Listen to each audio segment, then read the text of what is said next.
Hi, I'm Tim. Welcome to Watch You Want, and thanks for logging on. Today we're looking at the Patek Philippe Nautilus Chronograph. This is the reference 5980 1AR in stainless steel and 18-karat rose gold. You can see this Patek Philippe chronograph on our website, watchyouwant.com. Purchase it there, and if you enjoy these videos, please subscribe to our YouTube channel, Watch You Want Inc. You can also see the product listing for this watch with prices in the upper right-hand corner of this video by clicking on the card icon. Now you can see on my wrist 6 1/3 inches, 16 centimeters in circumference. This watch has dramatic presence. The fit is very much that of the full stainless steel 5980. Now, the watch is 40.5 millimeters across what might be described as the round of the case, but realistically it's more of a cushion case than a round case. It is thick, 14.5 millimeters, but it has a generously sloped bezel with a nicely sloped case flank, so you can ride a dress cuff up and over this one quite easily. Not just a sport jacket or blazer sleeve, but a true dress cuff or French cuff. Now, the watch is a robust 54 millimeters from the outermost rigid portion of the bracelet to the corresponding point on the opposite side. The true measurement from lug to lug is a more compact 46.5 millimeters, but because of those 54 millimeter rigid outcroppings, this watch wears far larger. It could very much be considered Patek Philippe's answer to the Audemars Piguet Royal Oak Offshore in 42 millimeter size. The watch is very substantial on the wrist, and everything that touches the skin is of superb quality. Now, the Patek Philippe seal, of which this watch is a recipient, does apply to all elements, not just of the movement, but also of the case, the bracelet, and the dial. And the quality of this watch speaks to that standard. On the underside, impeccably finished with broad channels in between the principal lugs. That ensures that the bracelet will not pinch skin or pull hair. Now, a very robust double-deployant clasp allows easy fitment over a smaller wrist. It doesn't have that one big up and over fold of a single fold deployant. When closed, it's secured by a clamshell device, and it's very secure while maintaining a low profile. This isn't the big blocky milled out clasps that you'll see from lesser sports watches. This is very robust but also elegant in its composition with an inset Calatrava cross logo.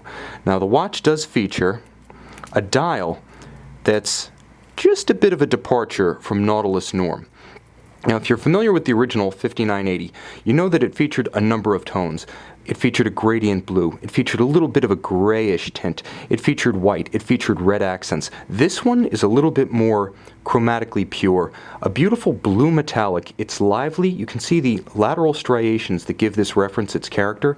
It's beautifully complemented by loomed and fully polished applied indices, as well as gorgeous rose gold hands at center.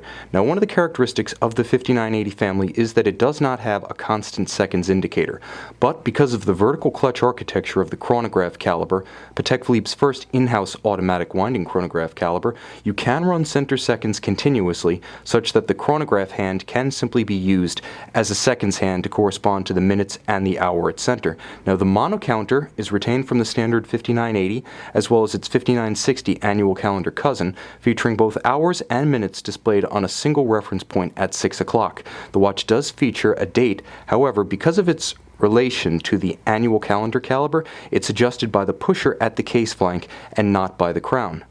Now, on the case back, you can see that famed landmark movement. Now, this is the Patek Philippe CH28520C. This is one of the latest variants, featuring two innovations that were not present on the watch when it debuted as the 5980A in 2006. What you see here is the Gyromax silicone hairspring, and when we shift the winding rotor, you can see the Patek Philippe seal blazoned on the bridges. Now, the Patek Philippe seal, as I mentioned earlier, is not simply a standard of movement finish, as was the old Poinçon de Genève. It is in fact a standard that applies to every feature of the watch, and the watch does include impeccable finishing, but also a great deal of mechanical refinement. It has the silicone anti-magnetic Gyromax hairspring incorporated into a traditional Patek Philippe Gyromax free-sprung balance. The watch is a modern 4 Hz or 28,800 vibration per hour design, and it is a modern chronograph caliber featuring a crisp column wheel for actuation of functions, and you can see the capped column wheel just past my thumb. It also features vertical clutch engagement as mentioned, so that this watch, featuring a 50-hour power reserve, will stop without stagger, reset precisely each time. There's the button. Found it to the index at 12, and it'll start without jump. Now critically, the Patek Philippe 5980 family does feature a flyback complication that's rarely mentioned in reviews, so what you'll see is that the flyback can be used to reset and restart the seconds hand as well as the minutes and hours of the chronograph without resorting to a conventional stop, reset, and restart action. It's one more refinement in a movement that's already dripping with them. You can see this Patek Philippe Nautilus chronograph in rose gold and stainless steel and purchase it on our website, watchyoumwant.com.